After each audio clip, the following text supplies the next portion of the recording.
Frères et sœurs, Saint Luc est très moderne dans sa façon de présenter les choses. Il nous fait d'abord une vision d'ensemble, Tibère, empereur de Rome, et puis petit à petit, le faisceau va se rétrécir sur d'abord ce que les Romains appelaient la Palestine, qui était Eretz Israël, la terre d'Israël. Et là, deuxième approche, il nous dit Pilate était gouverneur de Judée, Hérode était alors au pouvoir en Galilée et son frère Philippe dans le pays d'Ithurée de Trachonitide et Lysanias en Abilène. Le tableau politique est dessiné et ensuite il va focaliser sur Jérusalem. Jérusalem. Les grands prêtres étant Anne et Caïphe. Et finalement, le zoom continue et on arrive dans un endroit désertique, près de la mer Morte, au bord du Jourdain. Et on se focalise sur un prophète. Un prophète. Il y a 2 siècles qu'il n'y avait plus de prophète en Israël. D'où sort-il celui-là? Cette voix qui crie dans le désert. Alors qui va l'entendre s'il crie dans le désert? Certes, Jean ne parle pas à cet endroit par hasard. Il se trouve que justement, à cet endroit-là, il y a un gué du Jourdain qui permet aux caravanes de passer de l'une à l'autre rive. Il y a une route en fait qui passe par là, qui vient de Jérusalem et qui va vers Damas ensuite par ce qui est aujourd'hui la Jordanie.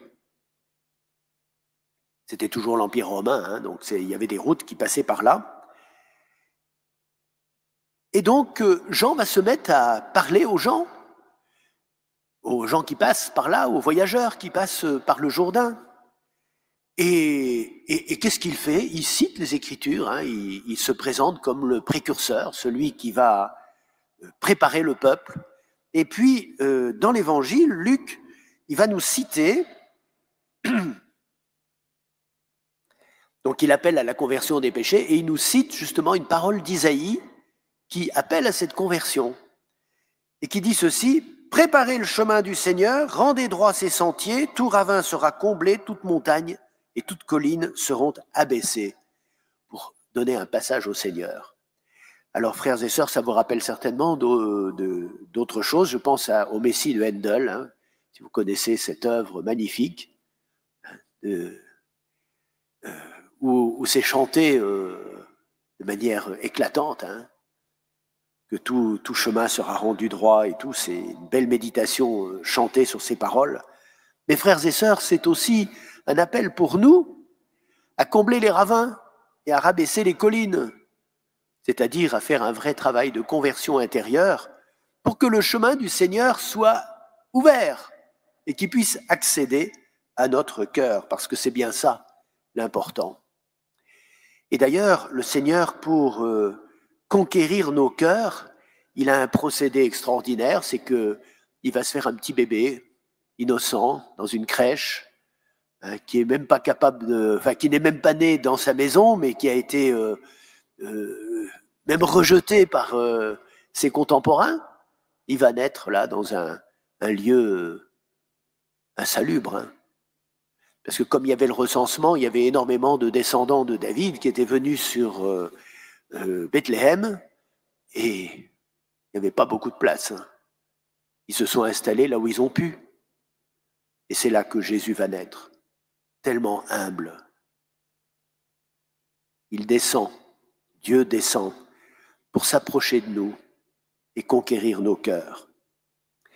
Voilà, frères et sœurs, et finalement, ce temps de l'Avent, c'est justement un temps où nous sommes invités à nous préparer à cette venue du Seigneur, à faire en sorte que notre cœur soit bien disposé.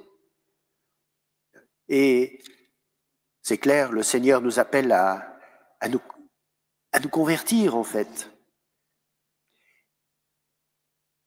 Je voudrais vous faire remarquer quelque chose sur la première lecture. Il est dit à la fin du texte du passage que nous avons entendu, Dieu conduira Israël dans la joie, à la lumière de sa gloire, avec sa miséricorde et sa justice. Dieu conduira Israël dans la joie. Israël, en fait, c'est beaucoup plus large que seulement le peuple d'Israël. C'est l'Israël nouveau, c'est-à-dire c'est tous ces peuples qui vont venir de l'Orient et de l'Occident, comme le passage d'avant le disait, hein, ils vont se venir de partout, ils vont se rassembler et rejoindre cette terre. Alors dans ce passage, il est dit aussi, la terre sera aplanie afin qu'Israël chemine en sécurité dans la gloire de Dieu. Oui, le Seigneur aplanit le chemin pour nous, mais nous devons aplanir le chemin intérieur pour qu'il puisse venir jusqu'à nous. C'est un travail de collaboration entre Dieu et nous, pour qu'il puisse trouver sa place en nous. Et donc, nous serons conduits dans la joie, à la lumière de sa gloire. Alors, je vais vous traduire, parce que derrière la gloire de Dieu, il y a l'Esprit Saint. Hein. C'est l'Esprit Saint qui manifeste la gloire de Dieu. Avec sa miséricorde et sa justice.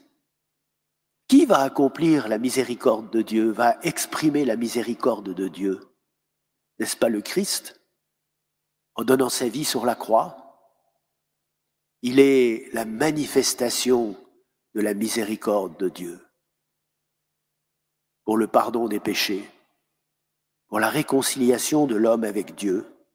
Et ainsi, il accomplit toute justice, car en effet, c'est le Père qui a envoyé le Fils pour rétablir toute justice. Donc vous voyez, derrière la justice, il y a le Père, derrière la miséricorde, il y a le Fils, et derrière la gloire, il y a l'Esprit Saint.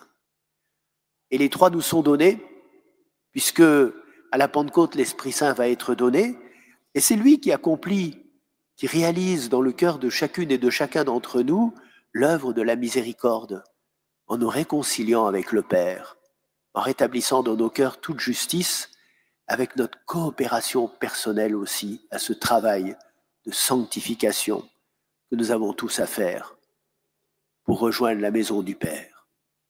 Alors, frères et sœurs, eh bien, continuons de nous avancer avec joie vers cette venue du Christ, vers cette venue de Jésus qui s'incarne parmi nous pour entrer dans notre histoire et manifester cette miséricorde et cette justice de Dieu.